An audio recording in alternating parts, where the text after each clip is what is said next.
자, 그러면은 이제 저 다음 뉴스로 좀 넘어가 보도록 할까요? 자, 오늘 YTN의 단독 보도입니다. 한국노총 노조비 횡령 보도가 있었는데요. 그 얘기를 좀 정리해 볼까요? 네, 지난해부터 한국노총 전국건설산업노조위원장의 횡령 의혹과 관련해서 경찰 수사가 진행되고 있었는데요.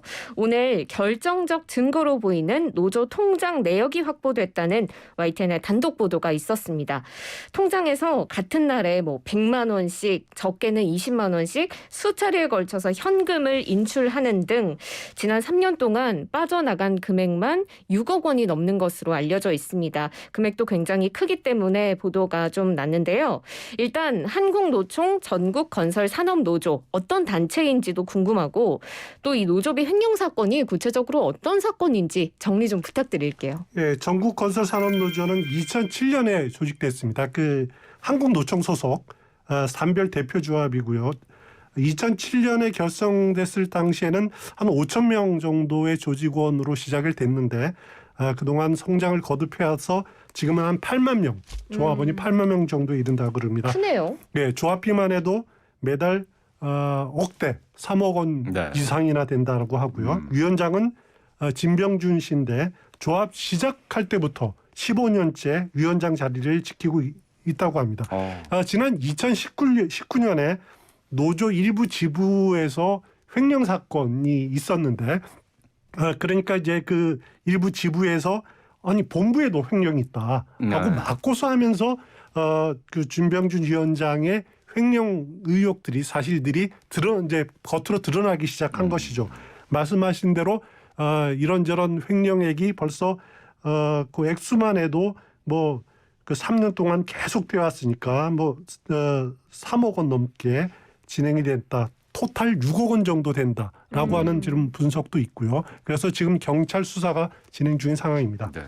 맞습니다. 그런데 사실 이렇게 노조비를 현금으로 인출한 것 외에도 그 법인카드를 사적으로 이용했다는 의혹까지 받고 있는데 그 금액까지 더하면 횡령 금액이 방금 말씀해 주신 6억 원보다 더 늘어날 것으로 보이더라고요. 그렇습니다. 이제 법인카드 유용 의혹은 출근하지 않은 이제 주말이라든가 아니면은 또 업무와 사용 관련 없는 일에도 법인카드를 꾸준히 사용한 것이 드러나 있습니다. 네. 마트라든가 유원지라든가 호텔 비용 이런 것들까지도 다 법인카드로 사용했는데 그 액수가 한 1억 4천만 원 정도 된다고 합니다. 네. 그리고 업무 추진비나 기밀비 이런 거 한 2억 5천만 원 정도도 자신에게 송금해라 이렇게 지시한 정황도 있고요. 그래서 이런 액수를 모두 합치면은 한 3년 9억 원, 3년 9개월 정도에 걸쳐서 한 10억 원 정도가 되지 않느냐 네. 이런 분석도 지금 나오고 있는 상황입니다. 예.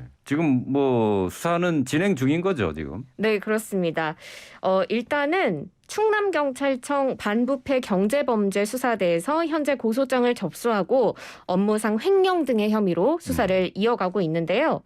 일단 진 위원장의 입장을 YTN 취재진이 들어봤는데 일단 나는 현금 인출했던 건 다 노조를 위해서 쓰려고 한 것이다. 이렇게 입장을 설명했고 또 한편으로는 인출 사실을 인정하긴 했습니다. 하지만 내가 원상복구 해놓았기 때문에 대부분의 금액을 그래서 큰 문제는 없다라고 입장을 밝혔는데요. 그렇다고 해도 횡령한 금액을 원상복구 해놨다고 해도 처벌을 피할 수 있는 건 또 아니더라고요. 이미 횡령으로 성립된 범죄에는 영향을 줄 수 없고 다만 이제 피해를 복구했다면 감형 요소로 작용할 수는 있다고 합니다. 예. 이번에 횡령 금액이 아까 말씀해 주셨던 것처럼 6억 원 또 더해지면 10억 원이 10억, 넘는 금액이기 때문에 가중처벌이 되지 않을까 하고 처벌 수위에도 관심이 좀 모아지고 있습니다. 예. 장기간에 걸쳐서 이제 횡령이 이루어진 것 같은데 말이죠. 네. 10억 넘는 금액이라면은 작지 않은데, 자, 경찰의 수사 진행 상황 잘 살펴봐야 되겠습니다.